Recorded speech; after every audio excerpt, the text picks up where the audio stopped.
भानगढ़ जिला राजस्थान के अलवर जिले में स्थित है, जो भारत के सबसे प्रेत बाधित स्थानों में से एक माना जाता है। यह किला अपनी रहस्यमयी कहानियों और डरावनी घटनाओं के लिए प्रसिद्ध है। कहा जाता है कि सूर्यास्त के बाद इस किले में प्रवेश करना मना है, क्योंकि यहाँ भूत प्रेतों का वास होता है। विजय और उसके दोस्त इस अफवाह को मानने वाले नहीं थे। एक रात विजय ने अपने दोस्तों के साथ भानगढ़ किले में रात बिताने का फैसला किया। उनके लिए यह एक साहसिक कदम था और वे किसी भी डरावनी कहानी को हकीकत में बदलते देखना चाहते थे। रात के करीब 10 बजे वे किले के पास पहुंचे। चारों ओर सन्नाटा था। चांदनी रात के बावजूद किले के भीतर की छाया और अंधकार भयावह लग रहे थे। दोस्तों ने किले के बड़े दरवाजे को खोला और अंदर कदम रखा। हवा में अजीब सी ठंडक थी और जैसे ही वो अंदर बढ़े उन्हें एक अजीब सी घुटन महसूस होने लगी। किले के अंदर का माहौल बिल्कुल वीरान और डरावना था। दीवारों पर पुरानी चित्रकारी और टूटी फूटी मूर्तियां एक बीते समय की कहानी बयां कर रही थी। विजय और उसके दोस्त अपनी टॉर्च की रोशनी में किले के अलग अलग हिस्सों की जांच करने लगे। वे धीरे धीरे मुख्य महल की ओर बढ़े, जहां एक समय में राजा और उसकी प्रजा रहा करती थी। जैसे ही वे महल के मुख्य कक्ष में पहुंचे, उन्हें अचानक से ठंडी हवा का झोंका महसूस हुआ। एक अजीब सी आवाज उनके कानों में गूंजने लगी।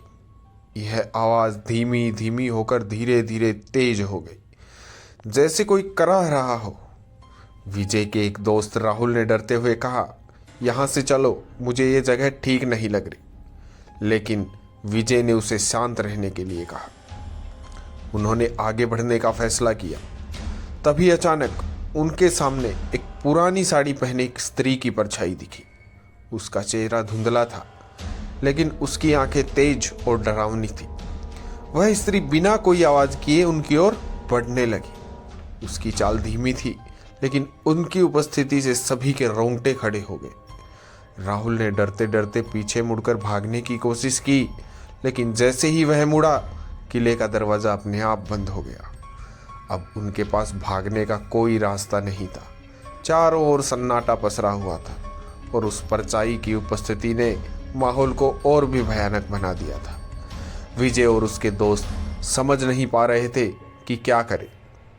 तभी वह स्त्री उनके करीब पहुंची और एक भयंकर चीख के साथ गायब हो गई। लेकिन उसकी चीख की आवाज़ उनके कानों में गूंजती रही। सभी दोस्तों के चेहरे पर खौफ साफ झलक रहा था। वे समझ चुके थे कि यह जगह सच में शापित है। किसी तरह से वे किले से बाहर निकलने में कामयाब तो हो गए, लेकिन उस रात के बाद से उनके जीवन में कुछ भी सामान्य नहीं रहा। विजय और उसके दोस्तों ने ये महसूस किया कि भानगढ़ का किला सिर्फ एक खंडर नहीं है, बल्कि एक ऐसी जगह है जहाँ समय भी रुक गया है और वहाँ मौजूद आत्माएं आज भी अपनी यातनाओं में फंसी। उनको समझ पड़ गया था कि इस किले को भूतों का किला क्यों कहा जाता है और क्यों लोग सूर्यास्त के बाद यहाँ पर जाना पसंद नहीं करते, या यहाँ पर जाने की क्यों मनाही है।